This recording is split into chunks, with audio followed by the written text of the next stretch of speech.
Did you know that Gandhi almost became a Christian? In his autobiography, he noted that while he was a student at London, he read the Gospels and fell in love with the person of Jesus Christ. In fact, Gandhi was known for quoting extensively from Jesus' Sermon on the Mount, which shaped his entire philosophy. At one point, a Christian missionary was able to meet Gandhi in person. And the missionary asked him, "Mr. Gandhi, though you quote the words of Christ often, why does it appear that you so adamantly reject becoming his follower?" Gandhi said, "Oh, I don't reject your Christ. I love your Christ. It is just that so many of you Christians are so unlike your Christ." You see, his rejection grew out of an experience he had in South Africa. After reading the Bible and the life of Jesus, he wanted to know more about Christ. So he decided to attend a church service.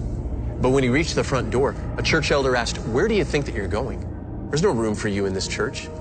Get out of here, or I'll have my assistants throw you down the steps." As disheartening as that story is, it speaks to the very danger of what religion on its own has the potential to become. Religion can be beautiful, or it can be a monster. It can feed the poor, or it can feed one's sense of self-righteousness. It can bring peace to one's life, or it can bring war where thousands of lives are lost. But where does the difference lie? How can people share the same beliefs and yet reach such different outcomes? The answer is simple. Love. No set of programs, rituals, customs, or traditions can ever replace the very nature of God himself.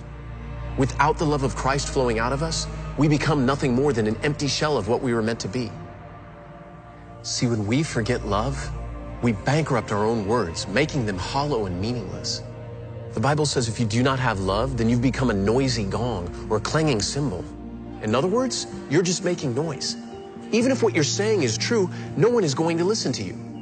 Jesus demonstrated for us that true love is built on two pillars, grace and truth. But when you remove either one of them, then it doesn't work.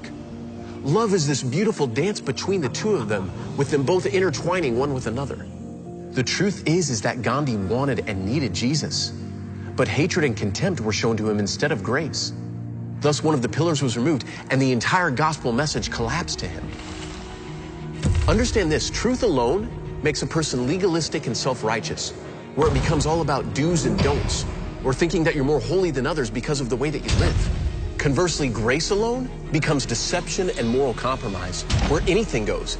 You can make your own truth, and anyone who disagrees with you is being judgmental or hateful. But neither is sustainable. One without the other erodes the very nature of love. 1 Corinthians 13 says that love never fails, and that's because it's the model. It's the very blueprint that Jesus demonstrated. Remember the story about the woman caught in the act of adultery in the Bible? It says the religious leaders threw her on the ground before Jesus and were about to kill her because she'd broken the law. But Jesus turns them away and gets down on the ground with the woman. He looks at her and says, "I don't condemn you either, but go and sin no more." And this is the perfect demonstration of grace and truth. It's love personified. It's humanity looking into the face of God, finding a Father. Only in Jesus is there wholeness and newness of life.